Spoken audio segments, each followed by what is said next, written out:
I've spent hours building Lego sets. And at some point, you realize this isn't a toy anymore. You're not playing, you're building something you actually want to keep. And that's exactly why Lego is winning today. It all starts with a plastic brick, a small modular piece that snaps into place with another. Lego is here. Hey, kids, look, a whole new world to build. That simple idea is what Lego has been built on for decades. And somehow that same brick still works today. For some people, the appeal is freedom. You can build whatever you want. For others, it's the opposite. Prefabricated models, step-by-step instructions, turning a pile of bricks into cars, animals, bouquets, or even display pieces. And that flexibility is exactly why Lego has stayed relevant. Because over the past few years, Lego hasn't just survived the toy industry. It has outperformed it. Since the pandemic, Lego has been gaining market share. More shelf space, more demand, more attention. So what's driving that growth? At a high level, it comes down to two things: trend spotting and execution. Let's start with trend spotting. If you walk into a toy store today, a huge portion of Lego sets are based on existing IP. Marvel, DC, Harry Potter, even Formula One. But this wasn't always the strategy. Lego didn't start using licensed IP until 1999, and the first major release was Star Wars.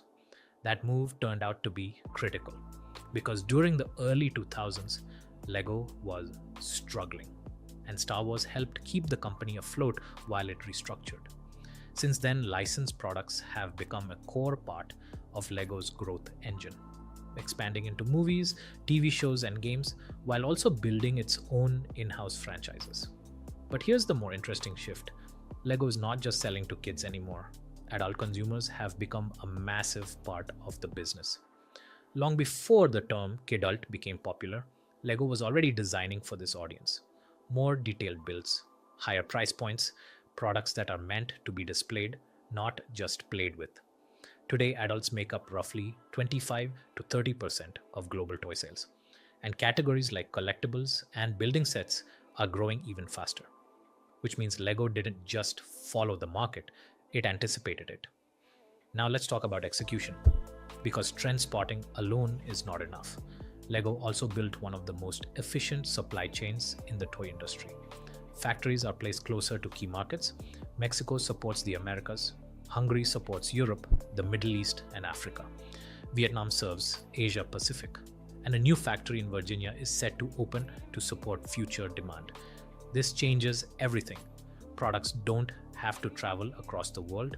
Shipping becomes faster, costs come down, and inventory can be adjusted based on regional demand, which means less overproduction, less waste, and better alignment with what customers actually want. It also makes Lego more resilient. If there's a disruption in one region, production doesn't stop globally. If trade policies shift, Lego can adapt faster than competitors. Personally, I've built some of the larger Lego sets myself, and once you get into it, something changes. You're not casually building anymore. You're sitting there for hours, focused, piece by piece. And when it's done, you don't put it away. You display it. It feels less like a toy and more like something you've created. And that's when you really understand what Lego figured out early. This isn't just a kid's product anymore. It's something people want to build, collect, and keep. And this is where Xena comes in. Because what Lego's doing at scale is what most brands struggle to do.